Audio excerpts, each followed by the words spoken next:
conversation with your friends. Now, at some point in this conversation, someone's going to bring up cryptocurrencies. Now, cryptocurrencies is something that everyone wants to talk about, but no one really knows how they work. So today, I'm going to fix that. I'm Rahul from Simply Learn, and this is Cryptocurrency Explained. Since man evolved, currency has been a very important part of our lives. In the caveman era, they used the barter system. Now, the barter system involves goods and services being exchanged among each other.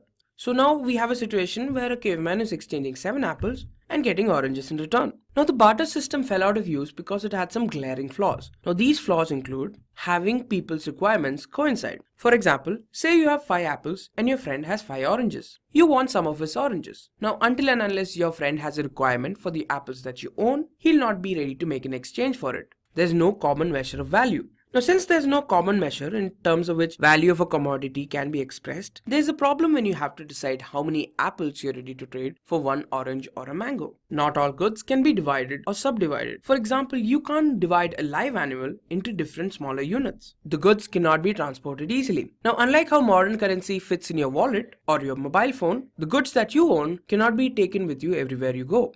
After realizing that the barter system didn't work very well, currency went through a few iterations.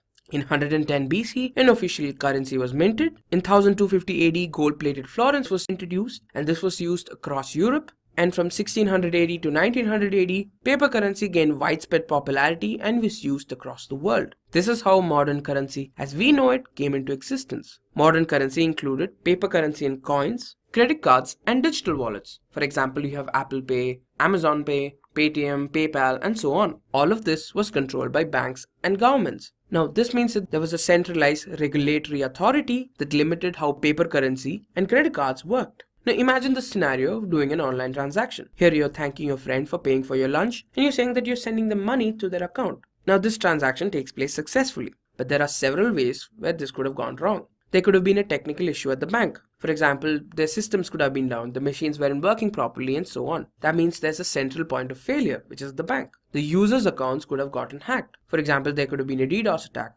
or identity theft, and so on. Or the transfer limits for that account were exceeded. This is why the future of currency lies with cryptocurrency.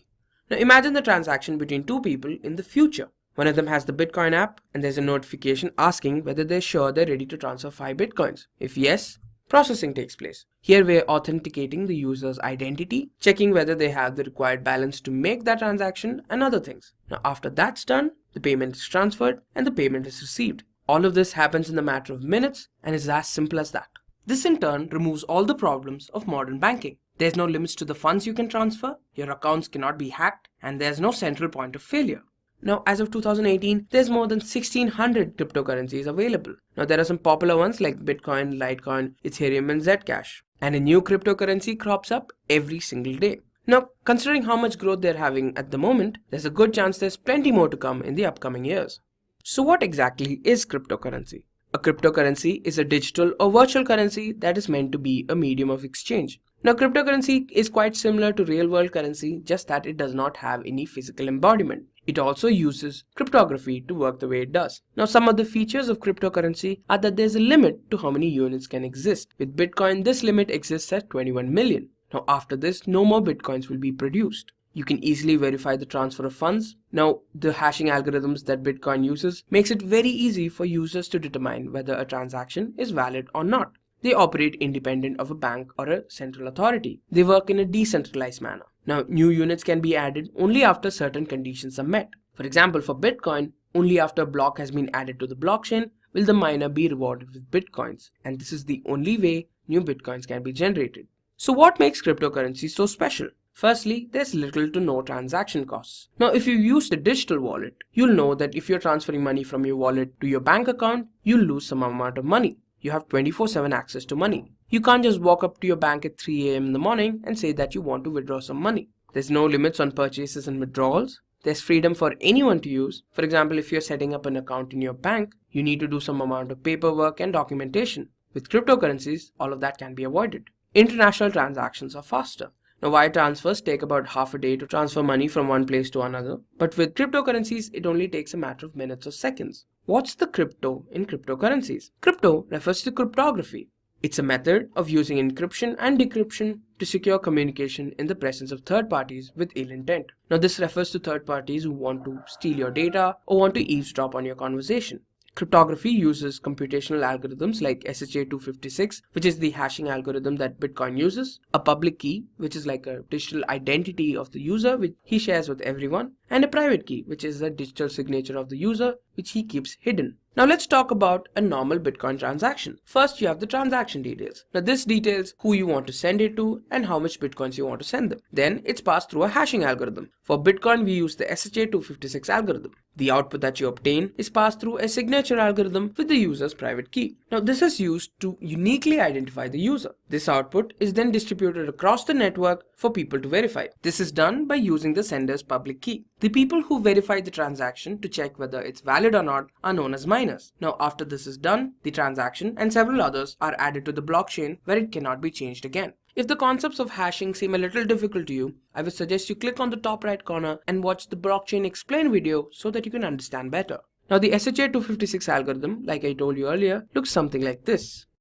Now seeing how complicated it looks, I'm sure it's safe to say that the encryption is very difficult to hack. Today we'll be focusing on two major cryptocurrencies, Bitcoin and Ether. Now Bitcoin is a digital currency that is decentralized and works on the blockchain technology. It uses a peer-to-peer network to perform transactions. Let's talk about Ether. Ether is a currency that's accepted in the Ethereum network. Now, the Ethereum network uses blockchain technology to create an open source platform for building and deploying decentralized applications. Now, let's talk about the similarities between Bitcoin and Ether. They're the biggest and most valuable cryptocurrencies in the market right now. Both of them use blockchain technology, but is nothing but a technology that involves transactions being added to a container called block and creating a chain of blocks in which data cannot be altered. Currency is mined using a method called proof of work, which is a form of mathematical puzzle that needs to be solved before a block can be added to the blockchain. Finally, these are widely used across the world. Now, let's talk about the differences. With Bitcoin, it is used to send money to someone.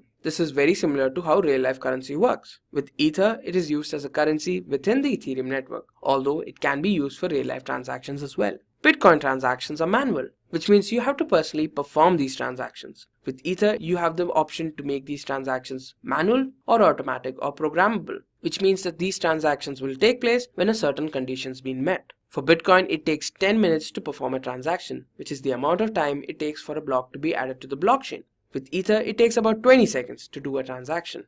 Now, blockchain is used like money for real-world transactions, and Ether is used to power the Ethereum network and power real-life transactions as well.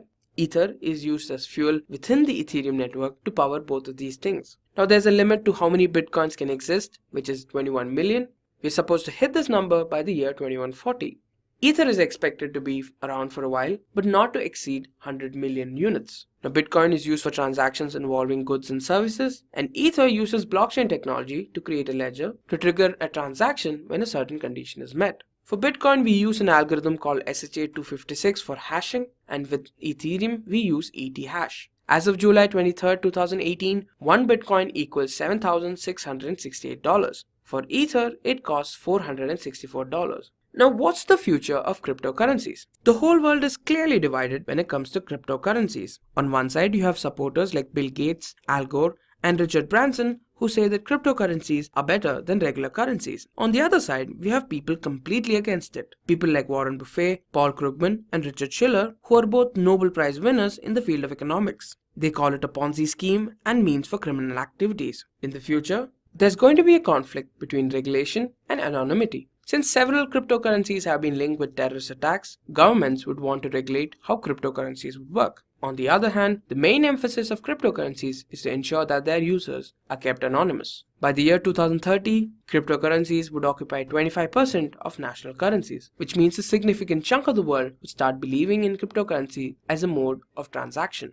It's going to be increasingly accepted by merchants and customers, and it will continue to have